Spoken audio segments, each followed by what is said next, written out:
Namaste, everyone. Let us welcome you all on this talk show, C3 Wise Talks. We not only bring in the best of industry experts, businessmen, entrepreneurs, coaches, trainers, so that they can not only share their journey, their experiences, but also give you important tips, useful insights, so you can incorporate them to make your life better in multiple ways. So, before we start, let me introduce myself. My name is Ritu Dandan. I'm an empowerment coach. I'm the founder of Shivoham Unlocking Potentials. It is a training organization wherein I'm helping working professionals excel both in personal and professional life. But for me, to empower others, it is also very important that I keep empowering myself. I keep upskilling myself and I keep learning new things so that I can share the maximum with the people out there. So I feel so privileged today that I have invited somebody who is going to add so much value to your life. I want to keep the suspense a little longer because the person that I've invited today is definitely going to give us such beautiful tips and will definitely bring a smile on our face. Now, honestly, tell me, what is it that brings a smile on our face? It is surely money. Money makes the world go round. Everybody from time immemorial is chasing wealth. So we are not wrong if we also want to be wealthy and have a good life. So now I would like to introduce you to our guest, Mr. Nishant, who is not only an industry expert, he's a wealth wizard, he's a financial advisor, he's a financial planner, he's a coach, he's a trainer, he's an author, and now also he is the founder of NB Capital, a financial investment company wherein he is not only advising high net worth individuals to create wealth, but also helping organizations to create a great wealth corpus. So I welcome Nishant here on this show so that he can share all his knowledge with us and also give us the key to create wealth in our life. So, Nishant, I would request you to please introduce yourself and just share some brief introduction about you so that we come to know what kind of a person you are and what kind of background you come from. Hi everyone. Thank you so much, Ritu, for having me here. Thank you so much, C3 team, for for this wonderful opportunity, of me talking about two very important aspects of life. As you have spoken, Ritu, about life, about the smile and how wealth brings smiles to people, how money brings smile to people. I have a strong conviction in this, and that's where my career actually started 19 years back when I got into financial markets. And I started realizing, this is early 2005 6 times, that if someone is wealthy, that person has so much of freedom, and that wealth or that sense of freedom gives a sense of fulfillment. No one can be fulfilled in the life if that person does not have that sense of freedom, if that person does not have that sense of peace, if that person does not have the sense of independence. That's how I started my career, focusing on the financial aspects of someone's life, where we can manage finances and wealth in a fashion, in a way that it covers all of our financial goals. So here, come from an industry of wealth management and private banking. I worked for almost 15 years in various wealth management and private banking outfits. I had a lot of private banking outfits in my tenure. And then in 2019, I started my own company, naming NB Capital. What I do is I ensure that money works for you. Instead of you only working for money, money should also work for you. That means money should be fulfilling all of your financial goals, like your financial freedom, early retirement, kids' education, everything like that. And second, I create a lot of courses and I have a lot of content which I deliver in India, Nepal, and Dubai, specifically about wealth management to these bankers and capital market specialist people. So this is what I have been doing. And thanks again for having me here, Ritu. Excellent, excellent, Nishant. You are the go to person now for everybody who's watching this, because everybody wants that money should work from them even when they are sleeping. So, if you could give us those tips, where how money can keep multiplying. So, before we start this chat, I would first like to understand that, like, from a layman, perspective, who doesn't know anything about financial planning, so what is the right age to make people understand what is financial literacy, what is financial planning, and what is the right age when people should get into this habit of understanding that how money saved can be multiplied and lead to a creation of lot of wealth, which can also give you that financial freedom. So I would like to request you that what is the right time for us to inculcate these habits in our children, and for youngsters who have just started their earning journey. So is it the right time, what is the right time and right approach for them to start planning their life financially for a better and brighter future? Great question, Ritu. This whole concept of financial freedom revolves around a simple mathematical concept, is what we have all read in our early childhood, is the power of compounding. If we actually use this mathematical formula power of compounding to our benefits, let me tell you, we can create wonders. And I have seen n number of wonders happening in people's life. That if I used to ask someone 15 years back that yes, you can create a corpus of 10 crore, investing say 30,000, 40,000, maybe 50,000 Mm-hmm. per month, that person never used to believe in me. Yeah, Right. that person used to say, no, that is not possible, right? Very So it true. has Very created so many wonders. So how I need to use the power of compounding is not focusing on returns. Returns is okay. not in our hand exactly. Oh, I need to okay. focus on the tenure. I have to focus on the number of years I can invest and I can stay invested, right? Oh, Because returns are exactly not in anyone's hand. Returns very depend on markets. Return different depend on a lot of other factors also. Sometimes domestic, sometimes global factors, right? So what I'm trying to tell you that you have to use the power of compounding to our benefit, and the right ways to start early. So that if say for example I am starting at 20 and I want to be financially free by 45, I have right. 25 years to do this.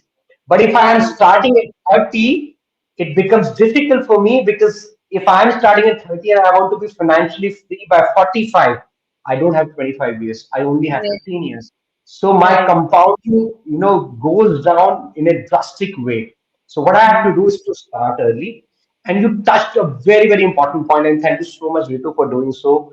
That it is important to inculcate this habit in our children about financial planning and wealth management and all this, wealth creation.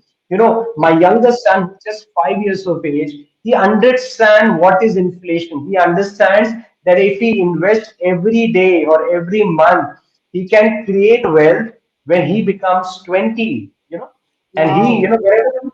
whenever he gets money to spend, I always try and ensure that he comes back with some amount of savings. So, say, for example, and this is maybe a tip for the people who are listening to me, Right. that if Right. I'm giving 100 rupee to my youngest son and I'm saying, whatever you bring back after Mm, spending, I'll make mm, it double, and I'll put in investment under your name. Yeah. wow. So say for example, I'm giving him 100 rupees. 50 rupees he's spending. He's coming back saying that I'm giving you 50 rupees back. He's Mm-hmm. invest. Make it double. I'll make it 100 and I'll invest in his name. And then he keeps asking me, what is the value? Today the stock market is green or red. So this is the way, I'm enjoying inculcating this habit of money Very management. Spending is beautiful. Spending is great, but equally greater thing is what I do in terms of my own net worth creation, which can only right. happen when I keep doing it for long term. Number one, number two, which I when I inculcate this habit in my next generation, so Right. that they should do it and they should start as early as possible. Very true. Although I totally agree with you, because see, the generation today, I think, are more blessed, because the earlier generation have already created some wealth. They've already built houses. So what I see today, the generation now is more in the time frame of that. Why should we save? We already have a house, our parents have built a house, we don't have to slog so much, we can enjoy our life. They want to spend money in exploring and traveling and drinking, dancing. So that is the kind of mindset and lifestyle they have. Even one more thing that I have noticed recently is that the younger generations, they don't even want to buy houses. So that is also one aspect that I would like you to tell us more, that is it advisable to invest in property for long term, for creating asset for long term, or wealth creation from a long term perspective, or is it better to keep staying in a rented accommodation and accumulating that wealth in more fluid or mutual funds or equity markets? So what do you advise? Is this approach the youngsters are following today right, or do you want to give your opinion contrary to it? Yes, great question, Ritu. This approach is subjective. It is what I say. It's partly right. Okay. Say for example, I belong to Jaipur, and if I have to stay in Bangalore for say a couple of years, maybe 5 years, 10 years, for my professional assignment, you know, I'm not required to buy a house. Right. So what I'm trying to tell you that I'm required to set up my own house in the way I wish, with all the Right. exterior interior in the fashion that I want when I'm settled in a place.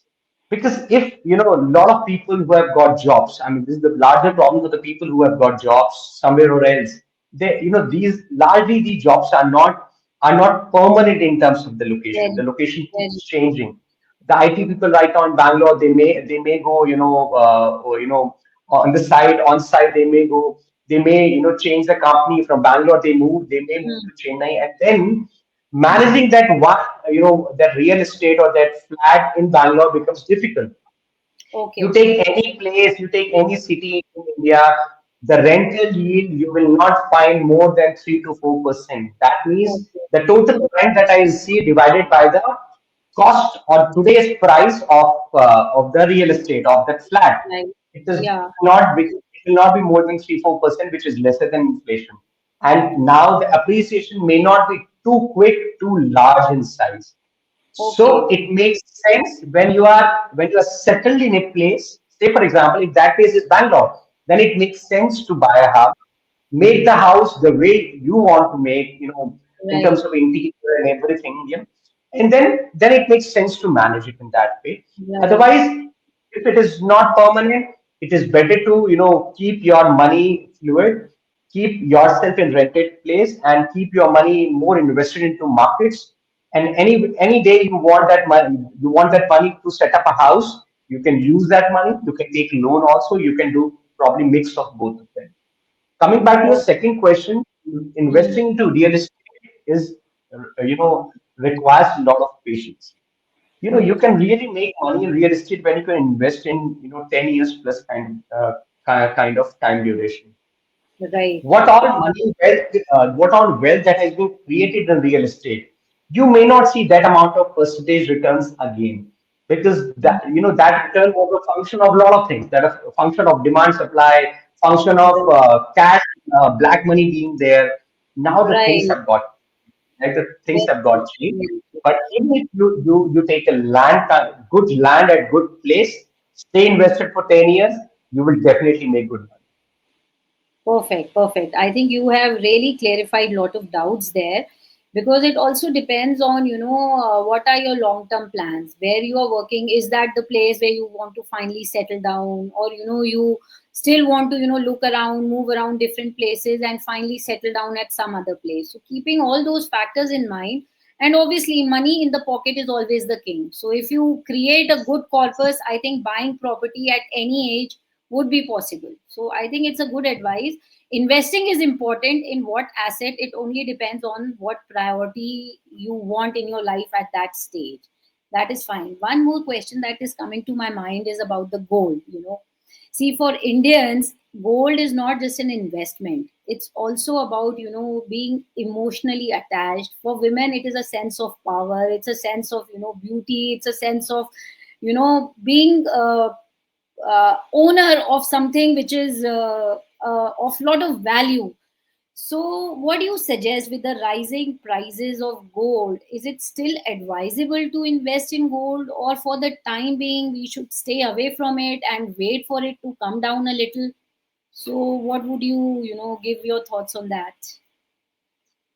Very relevant question, Ritu. Thanks for raising this question because it will allow me to talk about how people should look at gold as an investment asset class. Okay, so I Okay. divide your question in two parts. First, gold will always be a great asset class as long as and provided you expect right return expectation from gold. You will not Hmm. have, every time 2020 to 2025 that gold has doubled and will keep doubling. It will never happen. From Right. 2020 to 25, gold doubling was a phenomena of de-dollarization. Central banks buying gold left, right, center. In between, Right. COVID kind of crisis came in, which actually gave thrust to the precious metals, both gold and silver. Right. Every time will not is 5 years, right? So the point Right. is, when you're investing into gold, you get into a commodity which is hedging your other asset classes. Your expectation has to be in 5 years, gold will deliver you 8 to 9% kind of return per annum. Okay. Okay. This is the Okay. expectation you should have because you Okay. should never be disappointed with return. And if you think that next 5 years gold will again double, it may Okay. happen, but then your expectation is wrong, right? Right. Let me tell you a number. Last 40 years, gold has become 100 times, and Right. last 14 years, 14 years. I remember gold used to be 20,000 in 2011, Right. 20,000. Right. Today, the goal all of us know is almost touching 1 Yeah. lakh figure. Times. Yeah. So five times in last 14 years is an amazing return. But Right. will it keep return? I think the long-term outlook for gold is I'm very, very bullish on both gold and silver. But when I say Okay. long-term, then stay invested for 5 years, number one. Number two, when you're investing into gold now, which is already at elevated level, try not to invest in one shot. Divide your investment at least in Oh, 4 to 5 tranches and okay. invest, say, every month one tranche, looking at the the price of the gold. Because Okay. when what would happen? Gradually you will see rupee appreciating, and when rupee appreciates, in rupee term, gold will go down. This will happen for Oh, sure. So what oh, I'm trying to say, let's not put all the money in one shot and then say gold is giving you negative return. Stay, oh, get into gold in tranches and just allow gold to slightly cool down because of multiple factors. As I mentioned, one of right. the factors is that rupee will appreciate gradually and gold price in rupee term will go down. And that's how Right. you will enter more and more gold. But then the right tenure is 5 years plus, and the right expectation of return is 8 to 9% per annum. Oh, perfect. You got us so much clarity because we set expectations so high and we are always comparing maybe with the last 5 years. So we would invest with the same kind of expectation and that might not happen. So it is better to be more realistic and set goals which you think will be able to meet your desired expectation. That is very nice. One more thing I would like to know True. is that specifically I would like to categorize, four age groups. And I would ask you to give us a brief financial planning for each category so that whosoever is in that category will have some, food for thought to start their financial planning journey. Firstly, I would start with the, people in their mid 20s who just started earning. My next category would be people, above 40 who have maybe 10, 15 years ahead, who are now financially more stable. Maybe they've already, built a house. Now they want to create a corpus for their retirement. Thirdly, I would like to know what should people do who have just retired, who have now in possession of good corpus because of all their retiral, funds which have been given to them. And lastly, I also would want to know what about our, housewives who, try to, hide some money and, save some little money, and the only way they know to, multiply is by, putting that money in kitties and then accumulating it and then maybe buying some jewelry or something.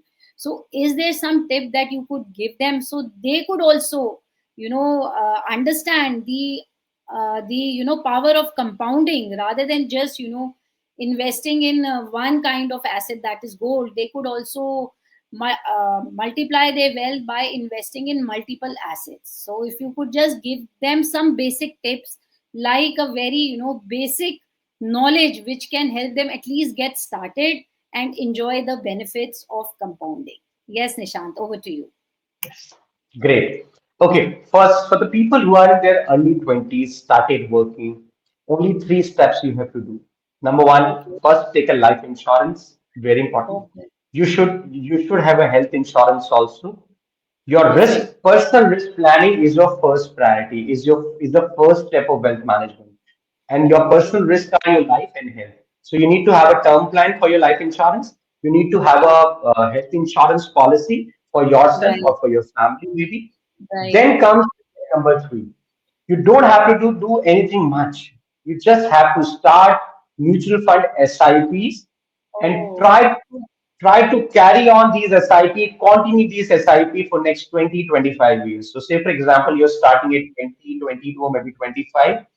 Just Hmm. ensure that you just hike the SIP. You should not discontinue the SIP.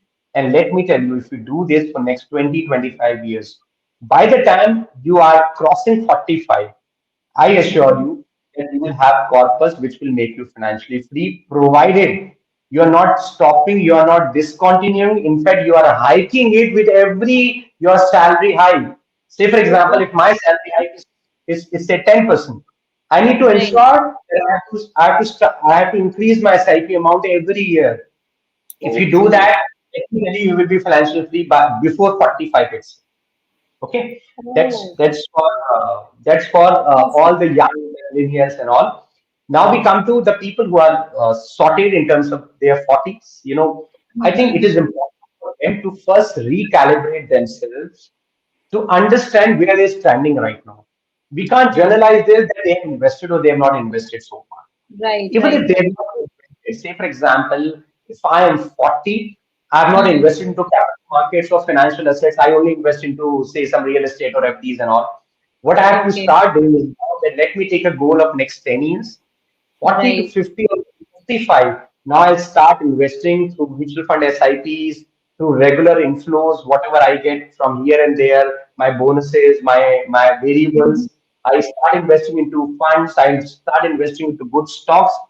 Bare minimum time duration is 10 years plus, and that Okay. has to be your time duration. If you do Right. that, you already have earned quite a decent chunk in last 15 years of your career. If you do that even today, I can vouch Hmm. for it.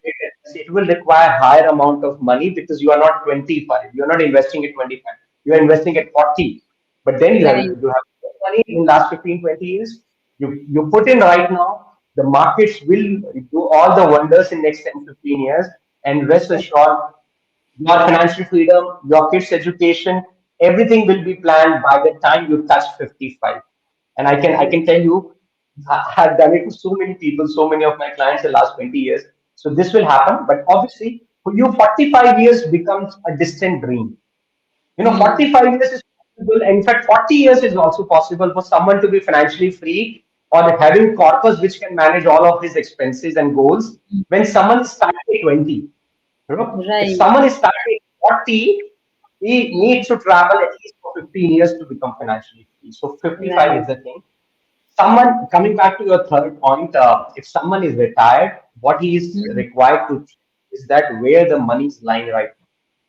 What Hmm. he's got to do is to ensure that he gets regular income. That Right. regular income gives them so much of confidence and respect in the society because that Very talks true. about their independence, that talks about their level of planning. And Very all of true. us, if we are planned, we are not only happy, we are Hmm. fulfilled also. So what they Very have to true. do, for example, I'm just retired. I have to get into conservative investment, into Okay. bonds, mutual Okay. funds. Bonds like typically Bajaj, HDFC kind of bonds, bond mutual fund which can offer 8.5% kind of return very easily, or Okay. maybe Okay. some conservative hybrid fund which can Okay. give me a consistent monthly income. And that Right. monthly income, that's a calculation that we do, that what is your monthly income requirement. Say for example, someone wants 1 lakh rupees per month post retirement. So then we Mm-hmm. calculate that what amount you have to put in, so that you can comfortably receive automatically 1 lakh rupees every month. That gives Oh, them not only a sense of financial freedom but a sense of respect also. Yeah. yes. And so Okay. this will make them happy, and this will give them a lot of peace. And Right. last, I think you spoke about, you asked about the housewives, and I think Right. I have so much of respect and admiration for them, because I by heart believe that what all is India today in terms of value and the culture system that we have, just because of the ladies who are at home. And if people say they are not self-employed, it is the biggest mistake. If people say the house makers are not working, in fact, they are the real self-employed people. They are the real self-employed people. So for Exactly. them, it is important. It is important to manage money, and for them, it is very easy.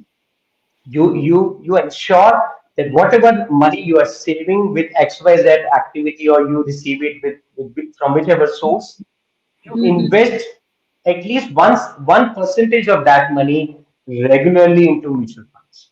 It is Okay. difficult for you to track equities or direct stocks.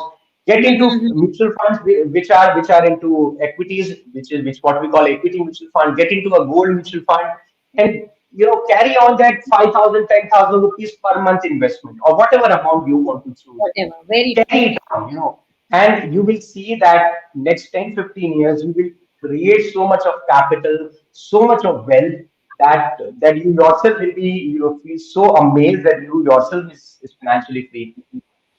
Yes, I think it's so empowering for women who are not working to have this kind of a feeling that, they have a corpus which they have, saved from their own pocket money or whatever savings they could make from the, monthly expenditure. And they don't have to, bother about, being asking money from their spouse or their children after, they turn 60. So I think even housewives, rather than just, focusing on, accumulating gold, they should also start focusing on creating wealth through mutual funds. And you obviously, if you have some kind of expert advice you need, there are people like Nishant who are already doing such good work that they would be more than willing to help you out in planning and starting your investment journey. So one thing that has been I've been thinking about is that what is it, is it the profit that made you passionate about your job that you're doing now, or was it your passion that got you into this and made you make profit? So what do you think? Is it passion or is it profit? What drives you? So I always believe, Ritu, that profit money is the end result. If you're Right. enjoying the process, if you're Right. enjoying the journey, profit, Right. money, wealth automatically gets created. So trust me, I never think about profit or money. It automatically comes with the process and with the right method that we follow. So Oh. and that right method has a lot of passion, and I'm extremely passionate about managing wealth of people, giving them that sense of fulfillment, that sense of independence. That yes, we have created wealth, we have ensured that the money is working for us, and Mm. when I see those happy faces, when I see those happy clients, that gives me Right. so much of peace and fulfillment, and that drives my passion. Yeah, that is so perfectly answered. So, passion definitely drives profit. So, we should all keep in mind and try to focus on doing things which we are passionate about. And yes, money would be a byproduct. And with advice from, financial advisors, financial expert, we could make that money work for us also. And one small question that comes to my mind is, can you give us a ballpark figure, like, what amount of percentage of my income should I, seriously as a habit, as a routine, put into investment. Like Warren Buffett always says, first you should save, then you should, spend. So what is that? True. Maybe 20%, 10%. What do you think should be, a figure that people should keep in mind from whatever income they are, earning per month?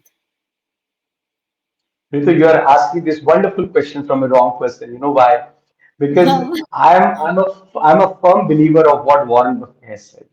I give an Right, example. When I started working 19, 20 years back, I right. was in Bangalore. I started my career from Bangalore, and I Okay. obviously Bangalore was even that point of time was an expensive city. And I Right. remember when I was not married, I used to invest 65% of my salary. You know, Oh, 65% wow. of my salary I used to invest.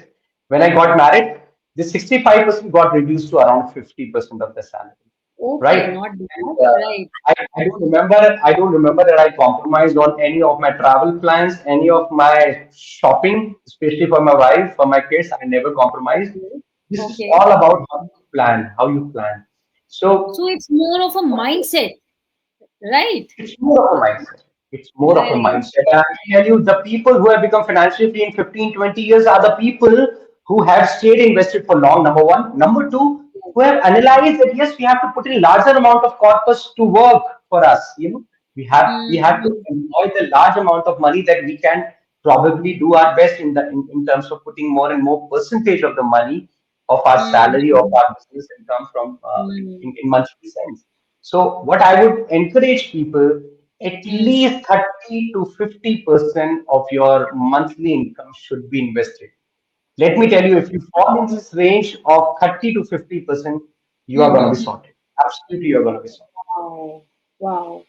I think it's a very aggressive approach to save 50% of your earning, but it also in the long term would make you financially independent at a very early age, and then you could Agreed. start your second innings with whatever Yes, lifestyle you want. So I think slogging during your earlier time is much better than slogging for the rest of your life, and dealing with absolutely. financial crisis and with things, the way the world is dynamic and changing so fast, jobs are becoming obsolete.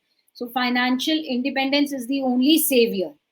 So now in the end, I would just request you to share something about NB Capital. What are the kind of services that you are offering? How people can get in touch with you? Is there some app, or how they should contact you, and how you can assist them in their financial planning? So yes, Nishant, please enlighten us on this. Great. So, what we do in NB Capital is goal-based financial planning and wealth management for our clients. We Okay. love to teach our clients about each and every step of wealth management. As I mentioned, that how ideally this should be done with your risk planning first and then investments. This is Right. what we do. We follow a process of starting, with the risk planning, then investments.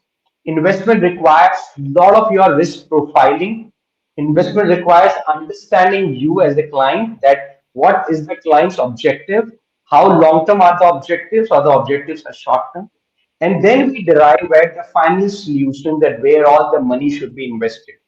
That Okay. depends on, if people ask me where should I invest money, I said I don't have any answer.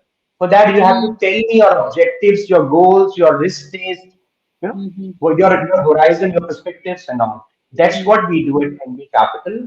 Complete wealth to end-to-end wealth management solutions is what we provide at NB Capital. There is Mm-hmm. nothing in the financial world that we don't do, but it Okay. depends on an investor's or client's profile and need and objective before we come out with solutions or asset classes, that how much should we get into equities or bonds or gold. This Mm-hmm. is all a scientific calculation that we get Okay. into. And Okay. I don't. I have my app everywhere. I mean, Android, Apple. We are there everywhere. We are using best of the automated systems to manage the wealth. But Okay. whenever there is any person who approaches us, I'm the one who talk to that person, because I don't want any kind of bad experience for a client. If he comes to a platform, and if a platform can never become an advisor. Any XYZ platform can never become an advisor. So I don't get in. I'll ask those people to come on my platform. I say, talk to me. Tell me your objectives. Tell me your risk Right, stage. Tell me your existing portfolio. Tell me your apprehensions. Tell me your doubts. Ask the questions, and then at the right. end of it, we come up with solution that we execute with all our platforms. But that is Okay. only for execution. In terms of advisory, in terms of understanding, is what me and my team do directly. We don't employ any online app or anything in that Okay. perspective. Yeah. Oh, that's very nice. And you know, by understanding the exact needs of the client, his risk-taking capacity, you strategize accordingly. That is one thing which I think people will, be able to trust you more, because you are giving them a solution which is entirely based on their requirement, their need, and their goals. And I would also like to know, Nishant, what kind of research goes behind it? So, do you use AI models, or, how do you do all these research, and how good you feel the results are? See, two things are important to create wealth in markets. One is four most important thing is managing emotions. That's our job that we do for our clients. A lot of time clients come in panic mode. So we try and cool them. So that is the first responsibility that we have. Second is exactly what you mentioned is research. So I think the first way to manage money, the first factor is that creating managing emotions properly, managing the behavior properly. Second is the research. We get into research. We have an access to a lot of global reports, lot of global research houses. We get reports. We talk to people. We are networked with people in Mumbai, everywhere, across the world. We get inputs on what all is happening in US, what all is happening exactly in Europe, what is happening in Japan, Russia, or China. We get into extreme minute detail before we derive at a solution, derive at an asset allocation plan.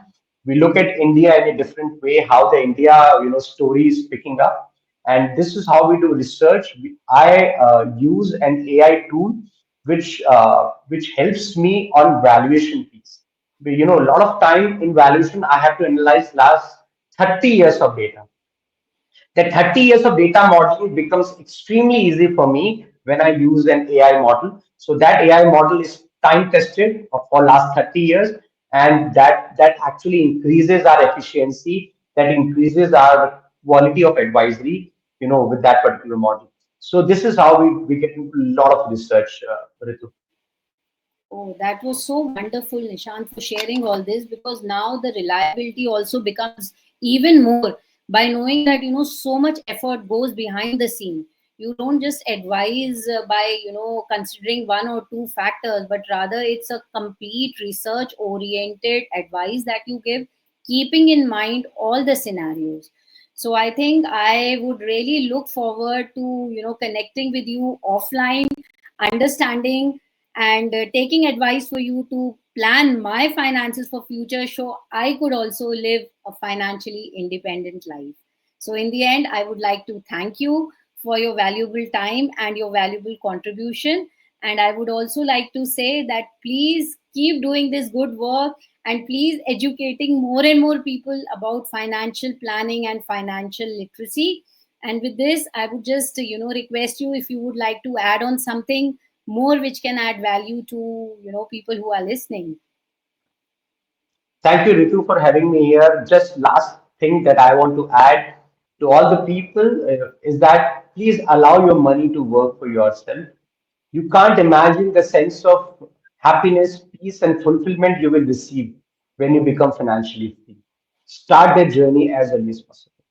All the best. Thank you so much.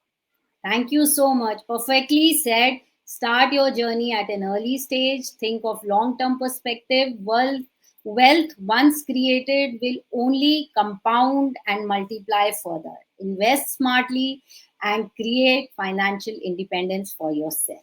And in the end, I would like and thank all of you for being such good listeners. And we'll keep you updated with new such series and new such programs where we will keep sharing more and more tips to help you, empower you, and create a better life for you. Thank you so much. Namaste.